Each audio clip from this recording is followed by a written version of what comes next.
Okay, hello everybody. It's just hit 3 on my watch. And besides the technical glitches, I'm glad that we are all here. So first of all, hello everyone, depending on where you're in the world.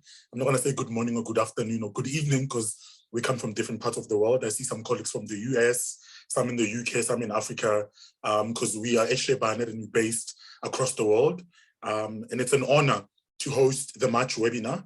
My name is Pablo Abel-Chauke, and I'm a training and outreach coordinator for H3ABioNet. And one of my jobs is to organize monthly webinars. And I'm excited and honored to introduce today's speaker, who has been a colleague for the past 4 or 5 years, and is one of the hardest working members that we have at H3ABioNet. He's based in Kenya, and obviously I'll give you more context about who he is in the meantime, but you've seen the ads via email, via social media, either Twitter or Facebook. So I just want to say welcome to the March webinar for H3ABioNet, which is titled How H3ABioNet Leverages Open Science for Sustained Impact. And this talk will be provided by Dr. Caleb Kibet, who, when I was sort of sussing out who can give our talks for the year, he was really keen to be part of our speakers for 2022. And I'm really honored and glad that he honored the invite when I invited him.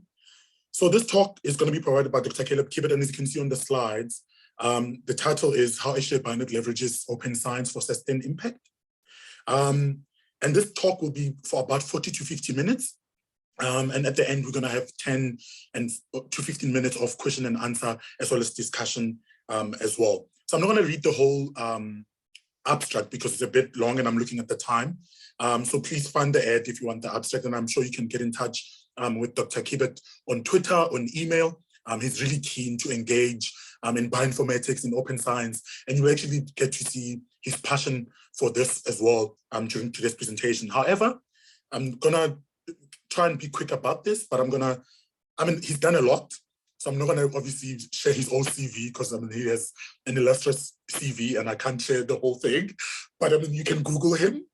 Dr. Caleb has a PhD in bioinformatics from Rhodes University, which is in South Africa in the Eastern Cape. He's a bioinformatics researcher, he's a lecturer, an open science advocate, as well as a mentor. Dr. Caleb Kibet currently works as a bioinformatician at ICPE and teaches bioinformatics at Pwani University in Kenya. His research interests are in the regulatory genomics, where he uses machine learning and statistical modeling to understand gene regulation, as well as their link to diseases and how they can be exploited for vector control. Dr. Kibet is also a founder of Open Science Kenya, which is an initiative that promotes open approaches to bioinformatics research in Kenya. Caleb is passionate about open science, reproducible bioinformatics research, and research data management. He continually seeks out opportunities to spread open science, especially within the bioinformatics community in Kenya. Without wasting more time and further ado, I would like to say it's an honor and a privilege to welcome Dr. Kibet to give our talk. Dr. Caleb, go ahead and give a presentation. Thank you, Babala, for the introduction. That's really kind. And thank you for having me making this presentation today on how H3ABioNet leverages open science for sustained impact. But just before I continue, I just want to confirm that you can see my slides and that I'm audible. Yes, doctor, we can see you and we can hear you. Perfect. So I think this is a slide that we do not need. H3ABioNet, it's well known for the various activities that's involved in. And if you look at it, what H3ABioNet does, you see it's developed capacity in Africa, specifically to enable genomic data analysis by the H3 Africa researchers across the continent. And the various activities that it is involved in is within the whole research life cycle, from the aspect of data collection to the tool that you need for analyzing the data, all the way to building capacity, the training activities that it is involved in across the continent. And you can see the presence of H3ABioNet across the continent through this map. And this map only shows the H3ABioNet nodes, not the impact. The impact of H3ABioNet covers the whole of Africa, and I think also beyond Africa as well. So if we think about bioinformatics and the history of bioinformatics, where it started from and where we are at the moment, we can see that at the very beginning, and we'll be looking at it in different aspects, the data, the discipline, the material, and the people. So over time, if you look at it, the discipline in itself has never been known. It's not widely known. And through time, from the 1980s and from being unknown to now in 2020, I think with the COVID pandemic, we can see that genomics and bioinformatics is actually becoming a driver when it comes to research. Initially, the raw materials were non-existent. Data was a really major problem. And then over time, from limited to poor, then introducing different ontologies to now big data. So right now we have a huge amount of data, which sometimes are still siloed. But then as time moves forward, you can see that we are moving towards open and integrated data. So which now, of course, leads to the need for the tools, needs for capacity, which to analyze that data, to derive value from that data. If you look at the people, started with having no name, and this is what happens in any new field. To being known as technicians, industry recognition came to be, especially with the human genome publishing, and then now they're getting towards a point whereby they're becoming data scientists and taking the lead in academics and research and big data analytics. So as we look at the change and the transition that bioinformatics has gone through over time, and I think many of us here are really been benefited from the work that others have done over time in building recognition, building the infrastructure, building capacity that is required for that. And this has been well done, especially in the global south, and these were the leaders of this particular space. But as time went by, of course, we realized the inequality, especially when it comes to data, the amount of data that's available, and the diversity of the data that's available. And of course, if you look at it, you realize that there is a very high level of variation in Africa, yet there were no data, especially reference genomes were not specific to the African population, which meant that as we head towards now utilizing these data sets for various needs, that was not possible.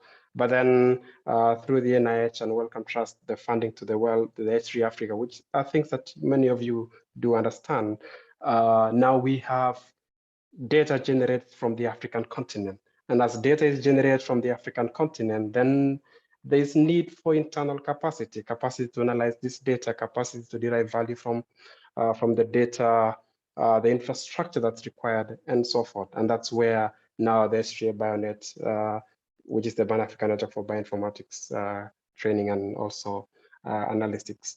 So now, the research lifecycle, and this is a really busy slide, and I don't want you to read every aspect, and this is just the focus there. If you think about the research lifecycle, it starts from the search all the way to publishing and reporting. And what we are talking about here, and as I'll be introducing open science and the rest of the concepts, is the various tools and resources that support the application of open science to ensure your data, your code, and the applications are also available. So let's step back a bit and slow down a bit. So if you look at this here, this lady and gentleman here, they say, deep, I wonder what it means. And the response there, it's a paywall, Fred. And this is the reality, and I think some of us may have encountered this reality, especially when you're doing your research. If you look at now the research life cycle, from you want to discover a specific research field, identify the gaps that you want to explore through your research. But then when the resources, which is now the articles, the publications that you could use to understand the space, to understand the state of that field, and be able to identify gaps that you can explore through your research. When these are still closed, then you cannot be able to derive value from that. Now that's with regards to publications. Now the other step is with regards to data.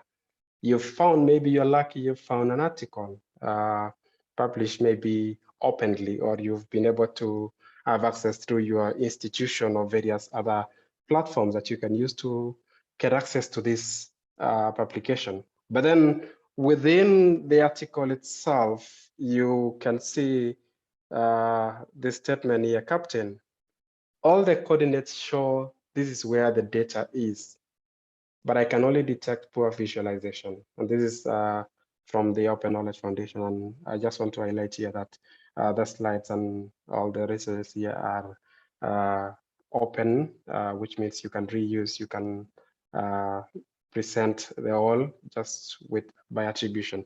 Now, this here is the next challenge. You have access to the article, the publication, the paper, but then if you wanted to make use of the data that was available, or you needed to reproduce the work that has been done, validate the work that has been done, that may not be possible sometimes, especially when the data is not available, or you have statements like the data is available upon reasonable request, or the data is hidden in obscure and in PDF as supplementary materials, then that is not accessible. Now, going to the next aspect, if you look at, and I've highlighted this briefly, the open data parameter, and this is an old illustration, but if you look at it, you realize that open data in Africa is still much, much low. There's less of open data, and this goes to one, it could be we do not have the capacity to generate the data, or the other aspect, we are still working in silos and we are hoarding our data. We're not sharing our data openly. And that could be because of various reasons. It could be we do not have the capacity to share. We do not have the capacity to prepare the data for sharing, because data sharing is expensive. Data sharing is difficult. So that could be the reason. But also the whole narrative that Africa generates very little data. And this is Joy Wango is one really has been spearheading the promotion of open access through the TCC Africa.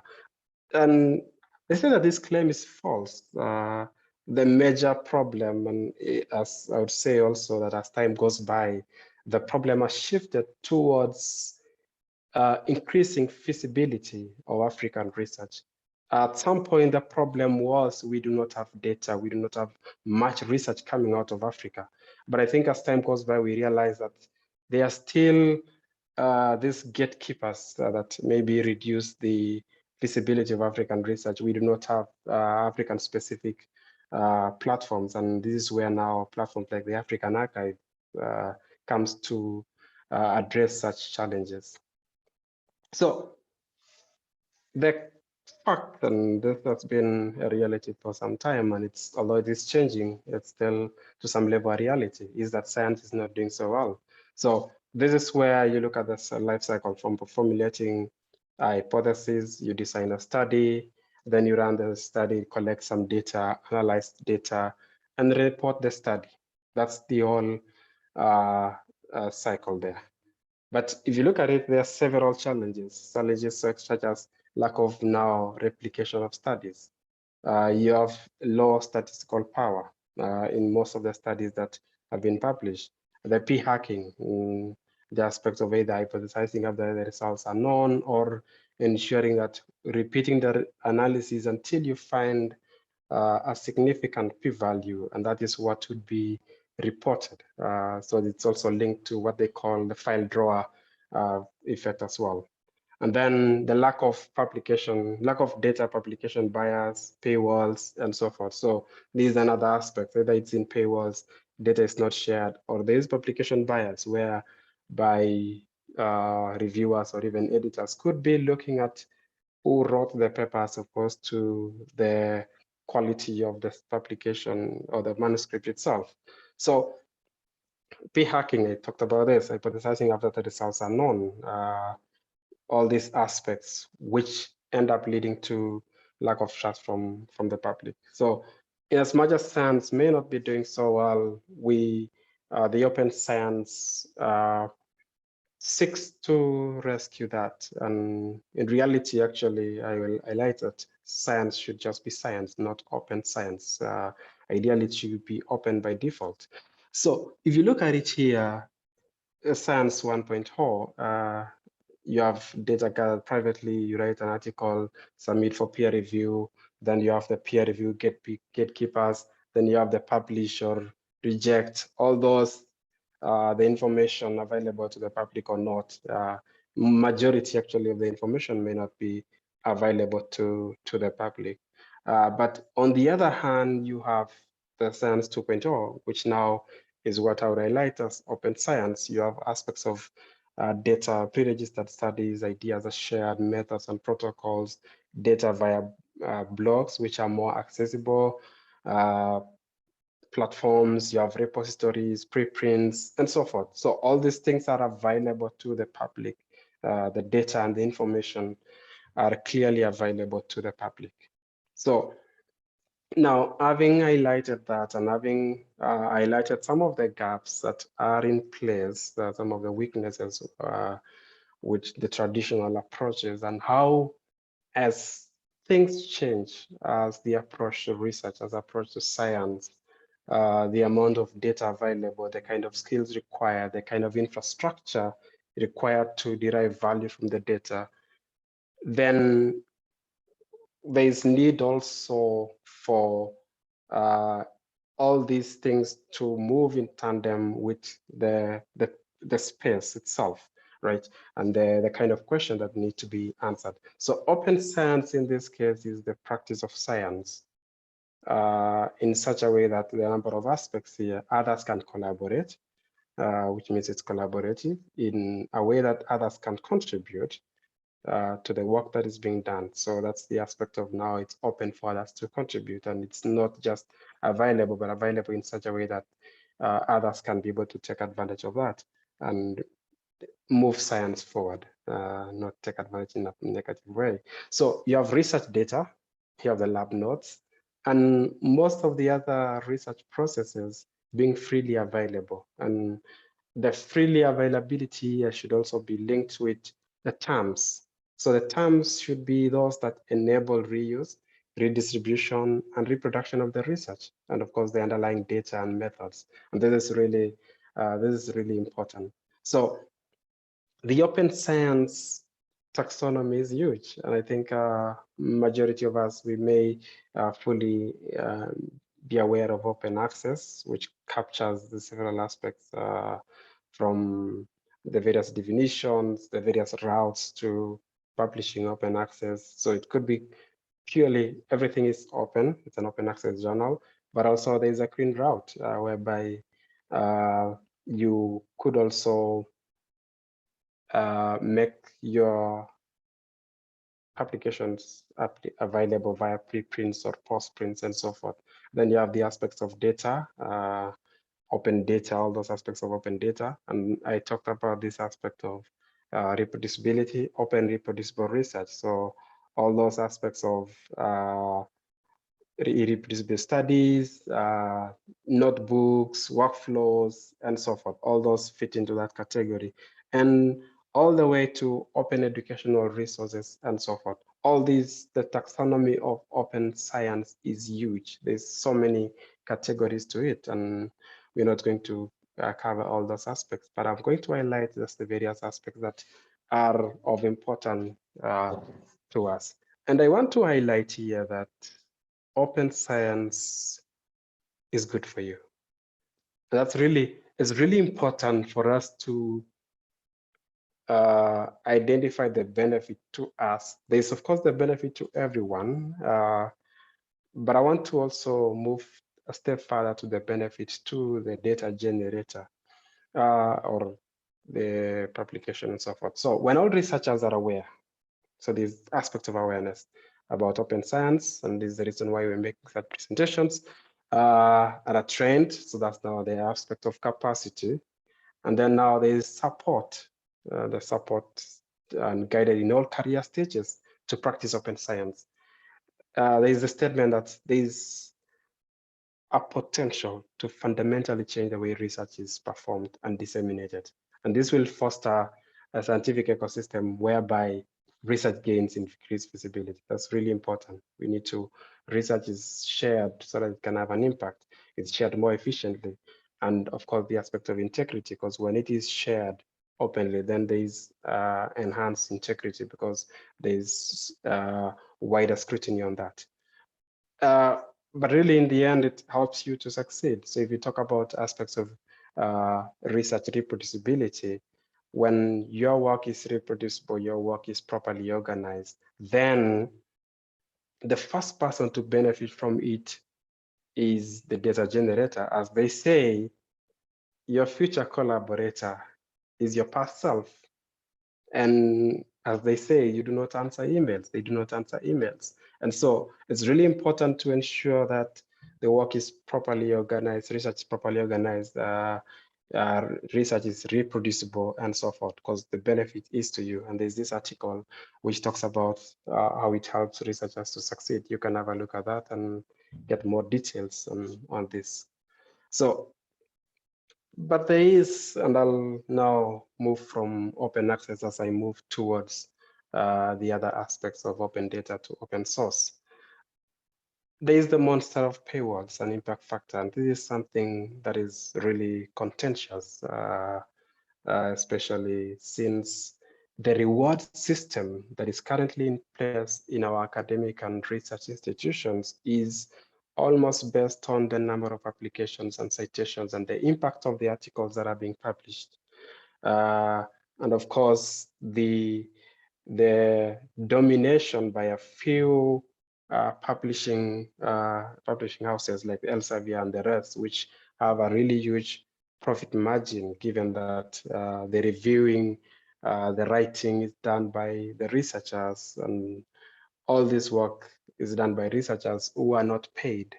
And then these people make staggering profit. This is a very contentious topic, but the reality is that there's a need for a certain level of balance in place, in addition to just open access. There's need for, when you talk about open access, you have to, when you're publishing, you're paying article processing charge. That article processing charge could also, and it is actually inhibiting, it's actually a barrier to now the increased visibility of research, especially from resource constrained settings. So in as much as we move towards now open access, if you move to the other side of closed access, which are usually high impact factor journals and so forth, then you can see on the other side of the coin, you see that in as much as it is free to publish, there's strong gatekeeping there, where research from unknown entities may not pass through even the editorial review at the very beginning. So there are all these factors that are at play that may require getting to figure out a way around. But the reality is that the article is, and the paper is the advertisement. It is the advertisement. And if it is the advertisement, an advertisement should reach a wide audience for them to get an advertisement that, oh, there is something here that's good. There is some good work that has been done. There is some work that may have an impact that has been done. So if you look at this here, that cartoon there, you can see that in as much as it is an advertisement, it's not always accessible, whereby you have to pay to publish, and sometimes pay for the research, pay for the publication where you have, and where you're not paying for the publication, then you have to pay to read. And that's a problem. And this cartoon is really enlightening. So a published article is the tip of the iceberg. In reality, that is just the advertising. And especially when you're dealing with computational results, and this is the space that we are all part of. It's not a scholarship. The actual scholarship is the full software environment, and this is where talk about the software environment, the code, the data that produce that results. So if you look at the levels of the scale of reproducibility or openness, the reproducibility spectrum there, it starts from the advertising itself. You have text, then you have data, then if you include code and you include version control, you include control ontologies, then you have science now, which is highly reproducible. And this is where we ought to be, where science is purely open, where all these aspects, the article, the code, the data, the versions, all those are available for scrutiny and analysis and reanalysis and reuse and replication and so forth. So that's really important. And so if it is the advertisement, then it needs to be as available widely as possible. Or on impact factors, when a measure becomes the target, then it ceases to be a good measure. And this is the reality when it comes to to the impact factors, which are being the journals are trying to make sure their articles still have or their journals have high impact factor.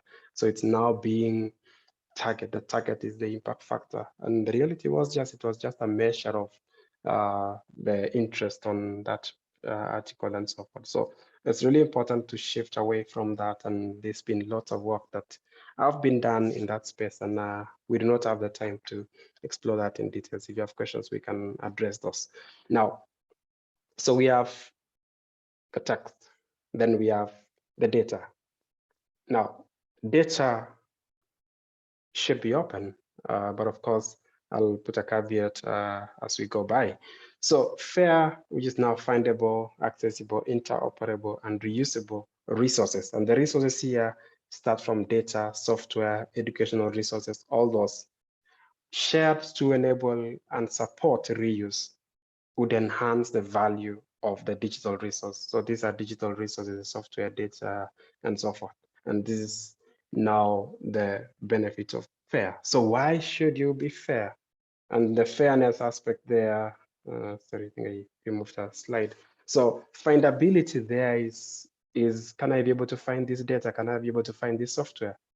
So it's just on being able to find it. But accessibility is with regards to, is it accessible? Can I, in as much as I can see that it is there, can I have access to it? Is it in a language that is that I can understand? Is it in a format that I can understand, and so forth? And this links also to interoperability. Interoperable. Are you using format that is well known, that is free and not proprietary? And then going on to the aspect of reusability, reusability captures the aspect of licensing. So is it shared in a way that someone can reuse it, and someone can reuse because there's a license that facilitates, that allows them to do that. And the license in itself, in addition to just providing permission to reuse, it also protects the data generator, the software generator, from any malicious use of that digital resource. So why should you be fair? And that's why I've always been highlighting the benefit to you in the end. So there is, of course, saving time, increasing the value of your data, which is really important. We are doing science so that we can have some value derive some value from that data, maximize the discovery and reusability of the data or software or educational resources, increase the quality of the findings. Here, increasing the quality of the findings now is linked to the aspect that there's more eyes looking at your data, looking at your workflows and so forth, and they can be able to provide feedback that would increase the quality of those scientific findings, and also the fact that that data can be reused, including enhancing the value also. Of course, there's expectations. We can't run away from that, and this is actually a really good thing, whereby funding agencies are actually now pushing towards being more open with regards to data, publications, and software. And this is really, really important. And of course, in the end, it frees the researcher to focus on adding value to the data rather than searching and collecting or recreating existing data. When data is shared openly, then those who want to reuse the data can actually just pick the data and quickly add to their work and add to the data they have available, and they would have more value. But take note that open is not equal to, fair data is not equal to open data. And it's really important to be as open as possible and as close when necessary. And data can be restricted, but still be fair. Open data is just a subset of all that data that is shared. So fair data in the end should protect the privacy of the data and the data subjects and the data generators. The data generators should have a way of deriving as much value from that data as possible. And also the data subjects should be protected, and you also should adhere to the personal data protection regulations that are available. So yes, you want to publish open access, you want to share your data openly. That's a good goal. But that goal without a plan is just a wish. It's just wishful thinking. So there is a need for a data management plan. And now the data management plan here describes now the data that will be authored and how the data will be managed and made accessible through the whole life cycle. So, and the lifetime. So the research life cycle anchors a whole lot of these things. If you can be able to understand the research life cycle and figure out how we can take advantage of the open science tools to increase the value of the work that we're generating. So if you look at the H3ABioNet, it invests heavily in supporting research data management through training and infrastructure. So it starts all the way from the aspect of data collection, that data collection tools like REDCap, moving all the way to the aspects of controlled ontologies, controlled vocabularies, which are widely utilized. So if you look at this diagram here, harmonizing African genomic data. So all these aspects, from mapping to ontologies to, in the end, ensuring that the various ontologies from linguistics to data use and so forth are adhered to. But in addition to just doing that, there's the aspect of training on data management and research data management. And there is a whole project that is focused on data management planning and research data management. There's a project also that's focused on ensuring that data is fair, ensuring that software is fair, ensuring that educational resources are fair. That's also another aspect. And then we move to the next step. So we've started from, I can see time is really moving. We've started from publications, the paper is the advertisement. And so it's important to share the data. Now, when you're sharing the data should be fair, which means the data should be findable, it should be accessible, it should be interoperable, and should also be reusable. And then the other component now within the spectrum of reproducibility and openness is the code, because we said it's a scholarship, and the full, what could be considered to be the scholarly contribution is the data, the code, and of course the software environment. And so it moves towards now the code is a scholarship and is open source by a closed source, whereby when one needs to use the software that you've developed, and this is actually a great contribution to research, a scholarly contribution. And the major problem is that most of the reward and the incentives that are available are more focused on the publication in itself. And so majority of us would invest most of our time to sharing the advertisement as opposed to the data and the software. So your software and the code should be open source, and this can be considered to be complete contribution to research. So within the H3ABioNet, and I think if you go to the H3ABioNet GitHub page, that's the link that's provided there, majority of the tools and workflows are shared openly. And the advantage for that is that if you want to analyze data, and you have 16F data,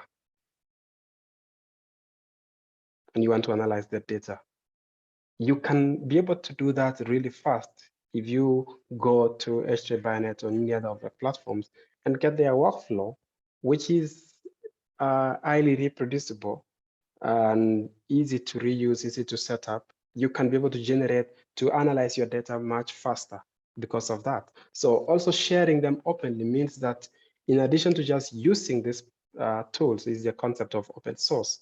In addition to just using the tool, you can also add value to the tool, contribute to the tool. So you can be able to send a pull request and or you can be able to copy the code, make some modification, and then you can ask the authors of this software that, hey, I've made some contributions here. Would you be interested in it? Would it add value to what you already have? And so there's several tools and platforms and software that's available, and all these are shared in such a way that they are open source and they're fair. So fairness has been applied beyond data. It's now being applied to software. It's now being applied to educational resources. And I'm almost getting to the end. So the other aspect, on which is the work that I can see some typo there, my apologies.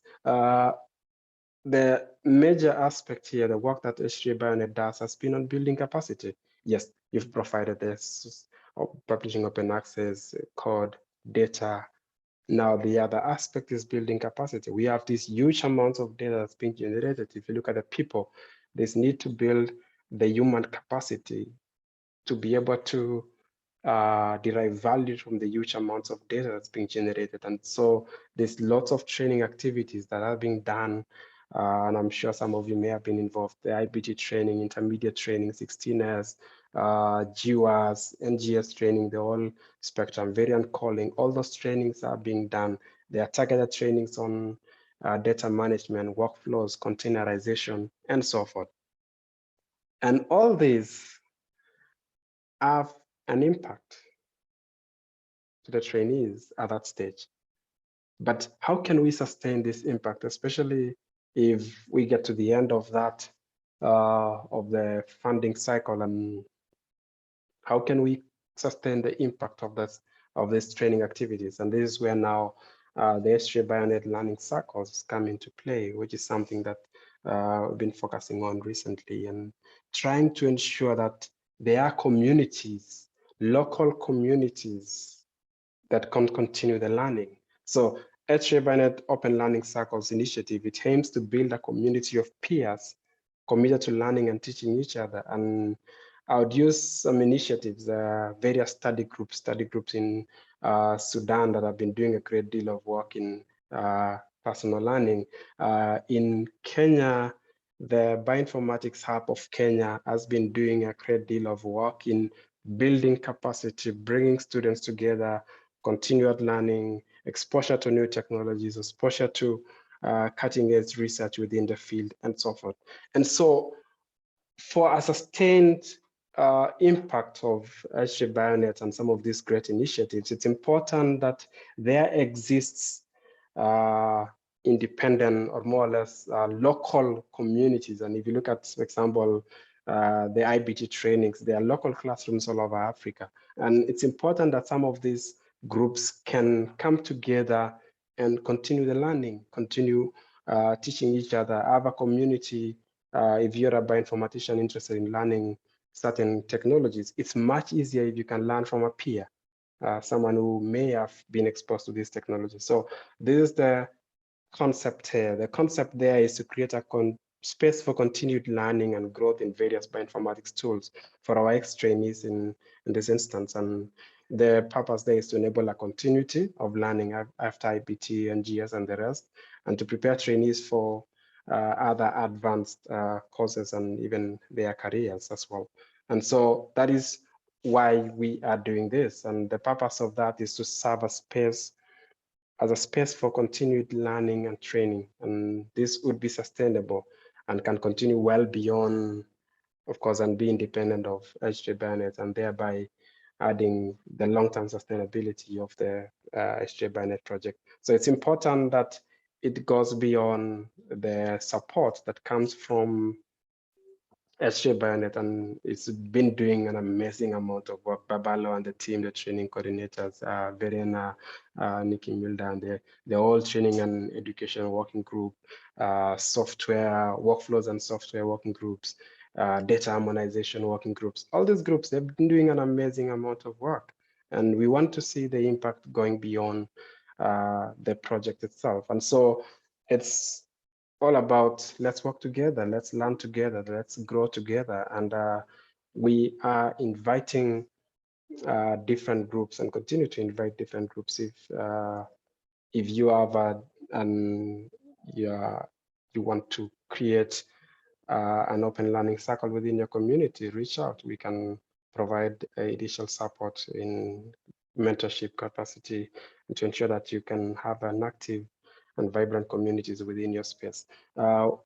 Personally, also, we've been involved in open science to equip researchers with the open science tools. It's important to, within the whole life cycle, from sensitization, which is now things like seminars, to training, hackathons, and communities. And in the end, what we're saying here is that building a community, having a community around an idea is where you have a greater and sustained impact for anything that we're doing. And my hope really is that future generations will look at the term open science as just a tautology, a throwback from an era before science woke up. And here we could say open science will simply become known as science. And the closed and secretive practices that define our current culture will seem as primitive to them as alchemy is to us. That is our desire, and that's something the aim in the end, where there's closer collaborations, there's sharing, and so forth. And those are some of the acknowledgements. And I guess I just want to bring to your attention this BOSS Conference 2022 that's coming up next month. Those who are interested in open science and also interested in bioinformatics, you can have a look at that link and see if you can contribute in one way or the other. So thank you for your attention, and look, I'll take questions. Okay, that was very interesting and eye-opening, Caleb. And I have a lot of questions myself and debates within me right now, but I'm gonna give other people a chance. So it's question and answer and discussion time. So please raise your hand or type in the chat box if you have a comment, if you have a question, and Dr. Caleb will gladly engage with you. So please do raise your hand and I'll give you the right to speak, or you can type as I said.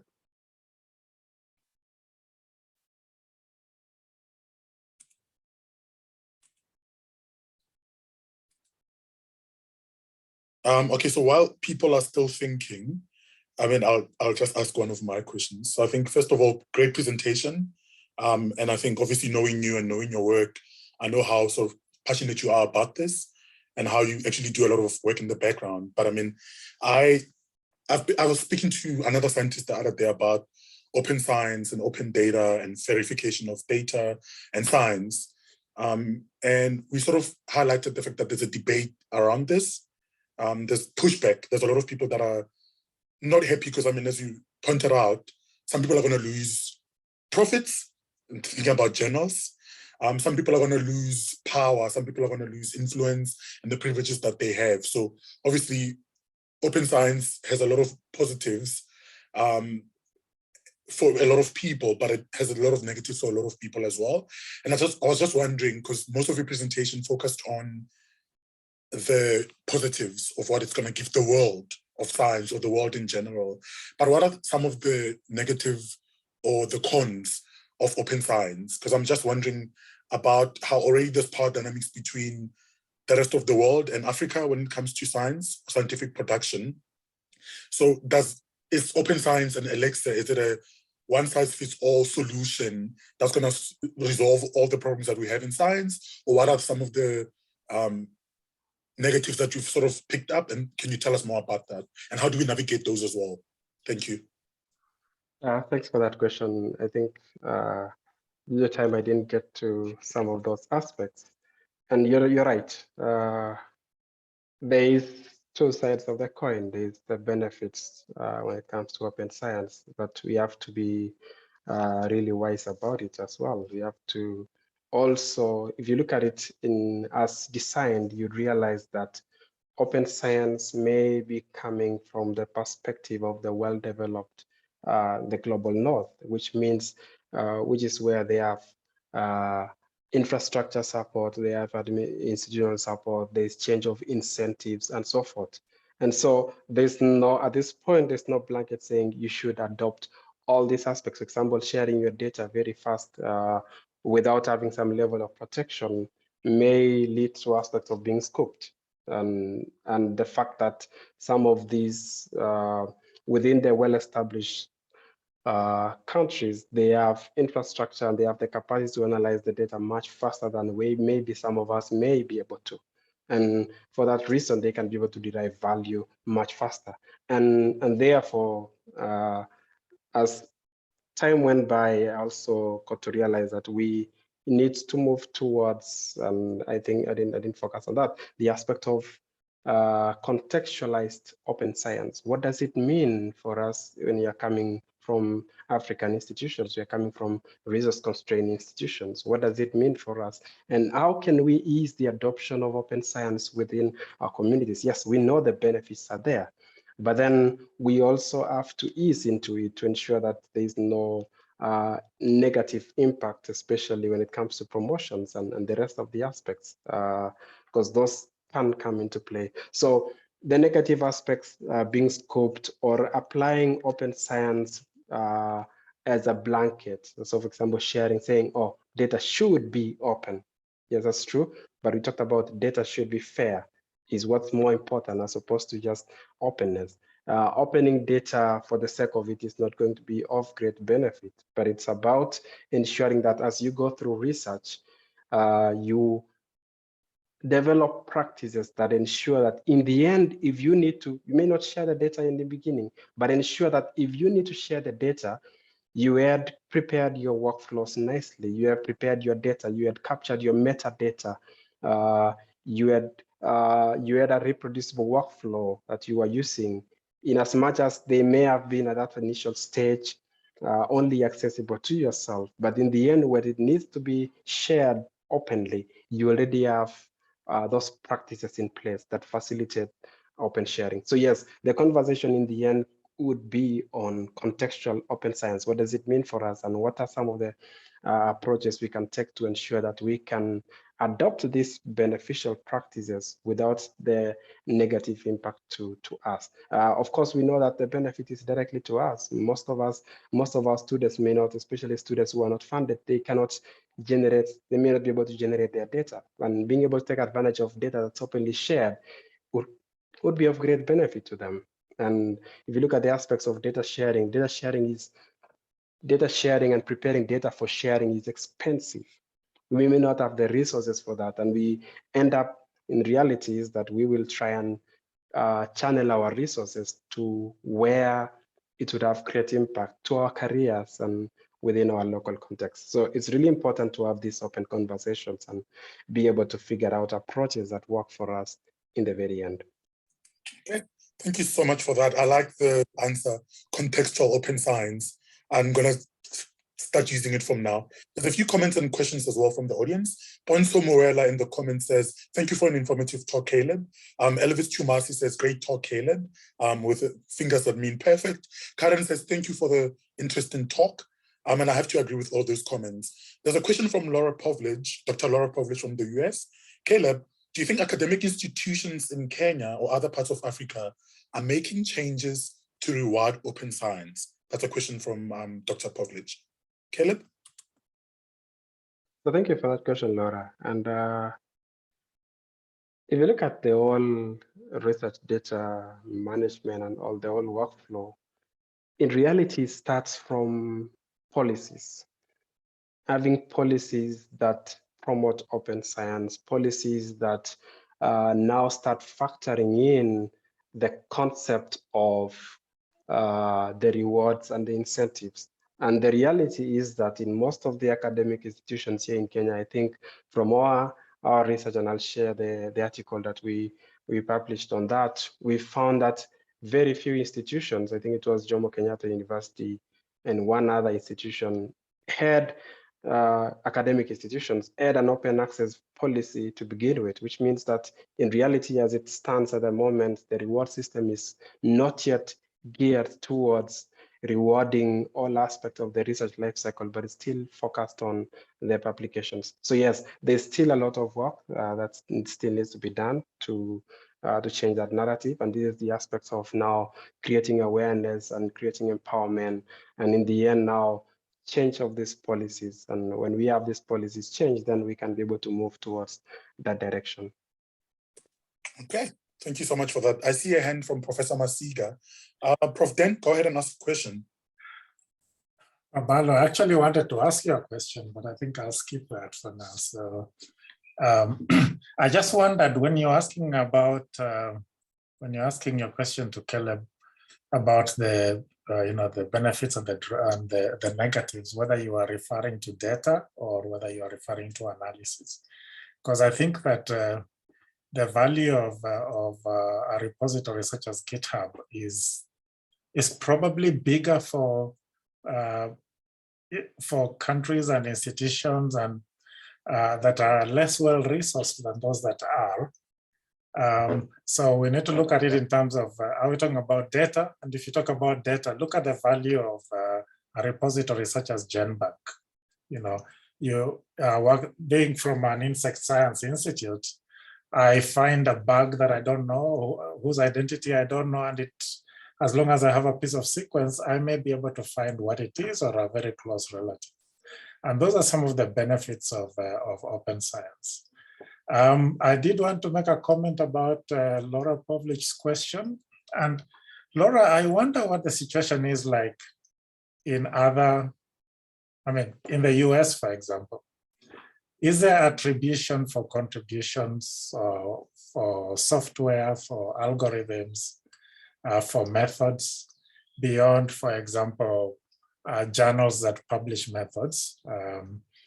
And obviously, when you look at open science, again, when you look at open access, which I think Caleb referred to, there are benefits of that, and of course there are also drawbacks. And some of those drawbacks include the proliferation of predatory journals. But I do think that in this region, as far as I can tell, there's very little progress in terms of recognizing anything other than publications, patents, and things like that. Thank you. I don't know if Caleb wants to respond to that, but thank you so much, Prof. I'm looking at the time, so I'm not going to respond to you. I think you and I can have a private conversation. We can email each other. I just want to go to Jonathan's questions as well, but I'm wondering if Caleb wants to respond to Prof's comments. Caleb? No, I think it's well captured from his comment. That's the reality of the matter. And I think you've also introduced the concept of the other risks that are in place. So it's all about the context, from which perspective, from whose perspective, is it the data, is it the software, is it the application, and so forth. So contextual is very important. Okay, thank you so much for that. And there's a short question from Dr. Kayondo. In the eyes of fair science, who owns the data? So there are various levels of now when it comes to fair science in itself is more about the capturing, for example, having the data even as much as even if it's publicly available. So for example, maybe only what's exposed, for example, could just be the metadata, but the data is still as controlled access. So within the fair concept, controlled access is still fair. The data in such a way that there's avenues or there are modalities in which you can get access to the data. So for example, you've seen the metadata and you've seen that you may need this data because that's what's important there. Then you can be able to go through the data request. And within the data request now, then there's terms and conditions for data sharing there. And that in that way, the data generator can have some benefit and protection around that. So within the aspect of fairness and within any aspect of data, the data generator owns the data. it's all about the use and how the data can be accessed, which is being governed by the concept of fairness. Okay, thank you so much for that. I'm looking at the time and we've gone over by a few minutes now, and I'm wondering if is there any pressing question or comment before I sort of close today's webinar? And again, you can follow us on Twitter at H3ABioNet. You can follow Dr. Kibet on Twitter as well, at Caleb Kibet on Twitter. And you can also email him. And by the way, we've been recording today's session. I'm going to make it available on YouTube, and it's also being shown live right now on Facebook. And in the spirit of open science, we will also share the slides with you. And I just want to say thank you so much to Dr. Caleb Kibet for honoring our invite to give a March webinar. It was really interesting. And I think the comments from the audience do sort of verify that as well. And I just want to say to everybody who attended today's webinar, thank you so much for joining us. We'll see you next month in April for a different webinar with a different speaker, and announcements will be sent as well. So thank you so much to all of you for your time. And Laura is again saying thank you, Caleb. And I just want to obviously echo that. I don't know if there's anything else from your side, Dr. Kibet, before I close. Thank you so much, Babala, for having me make a presentation on this webinar, and also to all the audience for the questions and for the engagements through these presentations. I'm looking forward for further engagements. If you can reach me and we can continue the conversation. Okay, So, thank you so much, Caleb. This was really interesting, and I can't wait to share it with the world on YouTube and on social media as well.